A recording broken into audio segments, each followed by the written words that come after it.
Salam uşaqlar. Bugün mayalama prosesi bətin daxili inkişaf mövzusunun iş dəftəri izahını verəcəm. Birinci tapşırıqda hamiləliyin mərhələsi və düzgün ardıcılığı verir. Birinci biz bilirik ki, ilk olaraq mayalama olacaqdır. Bu isə birinci mayalanmadır. İkincisi mayalanandan sonra ziqot bölünməyə başlayır. Ziqot əmələ gəldi, ziqot bölünməyə başlayırdı. Üçüncüsü ziqot əmələ gələn başlanğıc dövrü bitəndən sonra implantasiya başlayırdı. Rüşeym çoxlu bölünüb, artıq implantasiya baş verdi. Dördüncüsü, burada 3 həftə sonra ziqot embriona çevrilir. 4. Beşincisi, burada deyə bilərik, beşinci ətraf və orqanlar inkişaf, embrion artıq formalaşdı, ətraf və orqanlar inkişaf edəcəkdir. Sonra altıncısı 9 həftə sonra embrion dövlət çevrilir. Altıncısı. Sonra 7 döldən sonra deyə bilərik bizə döl müəyyən inkişaf, artıq dölə çevrilir, döl böyüyü müəyyən inkişaf etməyə başlayır. 7. 8 deyək, doğuş başlar, uşaqların əzələləri yığılır. 7-dən sonra 8, bu isə artıq doğuş uşaq dünyaya gəlir. 9. Dölün inkişafına təsir edən daxili və xarici amillər deyir bizə. Daxili amillərə məsələn deyə bilərik ki, burada daxili amillərə deyə bilərəm ki, genetik faktorlar, məsələn, anada və yaxud da hər hansı atada baş verən genetik xəstəliklər, bunlar genetik faktorlardır. Genetik xəstəliklərə bağlı olan faktorlar. Sonra ananın sağlamlığı, bu da daxili amillərə aid edə bilərəm. Məsələn, şəkərli diabet, bir də təzyiq, məsələn, bunlar dölün daxili faktorlara aiddir. Məsələn, deyə bilərik, ananın sağlamlığı. Sonra daxili amillər, başqa deyək, hormonlar. Əsasən də progesteron hormonu. Progesteron hormonu hamiləlik dövründə yüksək olmalıdır. Ona görə əsasən progesteron. Bir də xarici faktorlar. Xarici faktorlara buna deyələm qidalanma, həyat tərzi, qida, sonra deyə bilərəm dərman vasitələri, məsələn, hamilə qadın məsləhətsiz, həkim məsləhəti olmadan dərmanla istənilən dərman qəbul etsə, bilmədən bu dölün orqanlarının formalaşmasına ziyan verə bilər. Radiasiya, bu da dölün formalaşmasına ziyan verir. Radiasiya, şüalanma. Sonra zərərli vərdişlər, məsələn, alkoqol, narkotikdir və bu kimi vərdişlər dölə ziyan verə bilər.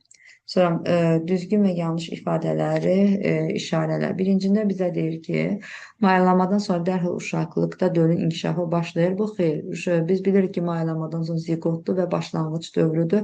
Bundan sonra rüşeym dövrü başlayır. Yəni mayalanma uşaqlıq borusunda gedir və uşaqlıq borusunda döl inkişaf etmir. Borusunda gedir. Mayalanma. İnsan bətnin daxili inkişafı 3 əsas mərhələdən ibarətdir. Ziqot, embrional və döl mərhələsi düzdür. 3 mərhələdir. Rüşeym üçün əsas qidalar ananın qanı vasitəsilə cift tərəfindən ötürülür. Burada düzdür, ciftlə gedirdi. İmplantasiyadan sonra bətn daxili inkişafın döl dövrü başlayır. Xeyr, implantasiyadan sonra bətn daxili inkişafın rüşeym dövrü başlayırdı. Rüşeym dövrü başlayırdı və yaxud da embrional dövr başlayırdı. Ana və dölün qanı bir-birinə qarışır. Xeyr, ana və dölün qanı bir-birinə qarışmırdı. Göbək ciyəsi vasitəsilə döl oksigen qida maddələr təmin edir, düzdür. Sonra hamiləlik təxminən 30 ol, xeyr, 38-40 həftə davam edirdi. Sonra, burada da yazın, 40 həftə. Eyni yumurta əkizə, eyni cinsə, eyni irsi xüsusiyyətə malik ola bilər, düzdür, eyni cinslərdir. Çünki eyni yumurta əkizlərində bir yumurta hüceyrə, bir spermatozoid mayalanırdı. Neçə dənə döl əmələ gəlsə də bir yumurta hüceyrə, bir spermatozoid mayalanma gedirdi. Dölün bədənində əmələ gələn parçalanmaz məhsullar, xovlar və ananın qan kapilyalarını keçir, düzdür. Döl dövrü bətn daxili inkişafın 2-ci ayından başlayırdı, düzdür. Sonra rüşeymin xarici qışası xovlu və qan kapillərə zəngin olur. Xovlu qişadır. Ona görə qan kapilyalarından zəngin olur. Rüşeym xovlu qişanın içərisində əmələ gələn qovurqda mayenin içərisində yerləşir. Düzdür. Xovlu qişanın daxilində şəffaf qişa vardı ki, rüşeym bu şəffaf qişanın içərisindəki mayedə yerləşirdi. Şəkildə hansı proses göstərilmişdir? Şəkildəki proses implantasiya prosesi göstərilib. Buraya yazıram implantasiya.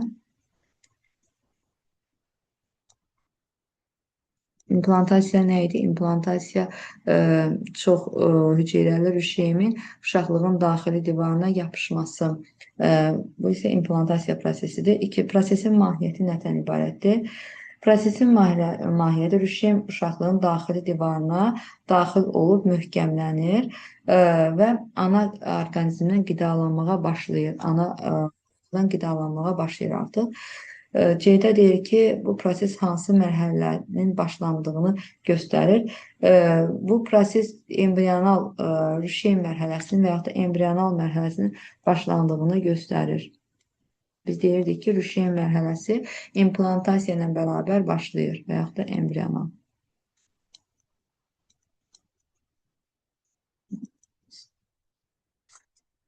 Sualı. Bətndaxil inkişafın dövrləri, müddətləri diaqramını nəzərdən keçib dövrlər adlanır. Burada bizə bətndaxil həftələri, aşağıda həftələri verir. Nəzərə alsaq göy rəngi, biz bilirik ki, bətndaxili 3 dövrə bölünürdü. Birincisi başlanğıc dövr. Başlanğıc dövr təxminən gəlir bura 5 həftə buradırsa, bura təxminən 2 həftəyə düşürdü. 2 həftə bu başlanğıc dövrüdür. Başlanğıc dövrü və təqribi 2 həftə, yəni 2 həftəyə başlanğıc dövr düşürdü və ikinci həftə veriyor. Başlanğıc dövr bizdə 7 gün baş verirdi və bu da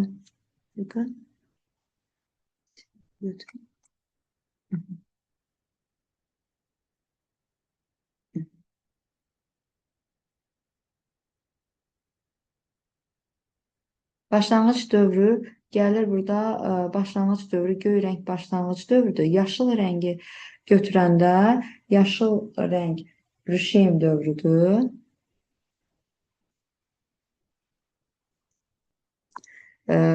Qırmızı rəng isə gəlir biz rüşeym dövrü, döl dövrü, rüşeym dövründən sonra döl dövrü gəlir.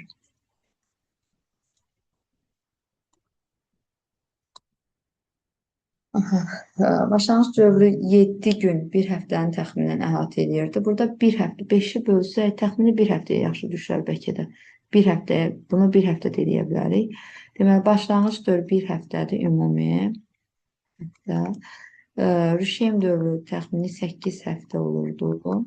Qalan yerdə qalanlar isə döl dövrü əhatə edirdi. 40-a qədər. Hamiləlik dövründə ananın sağlamlığının dövlət təsiri izah edin.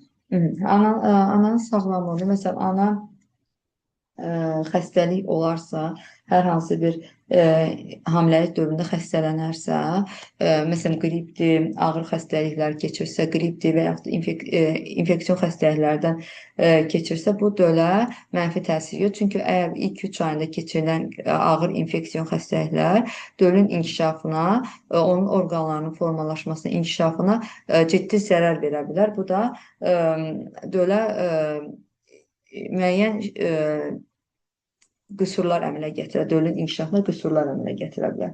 Sonra bu zaman qidalanmadır. Qidalanma balanslı şəkildə olmalıdır. Vitamin və minerallarla zəngin qidalanmalıdır. Ana ki, dölün də inkişafına təsir göstərir. Və psixoloji durum, sinir sistemi sakit olmalıdır. Yəni stres keçirməməlidir ki, dölün sinir sisteminə təsir göstərir. Sinir sisteminin inkişafına təsir göstərsin. Ananın sinir sistemi sakit olmalıdır ki, dölün də sinir sistemi inkişafı yaxşı olsun.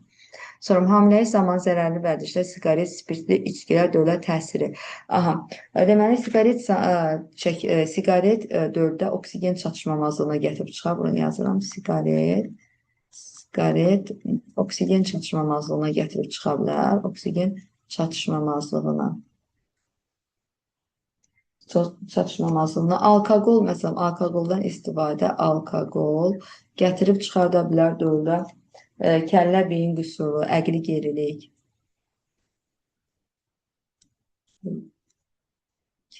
Kəllə beyin qüsurları, kəllə beyin qüsurları.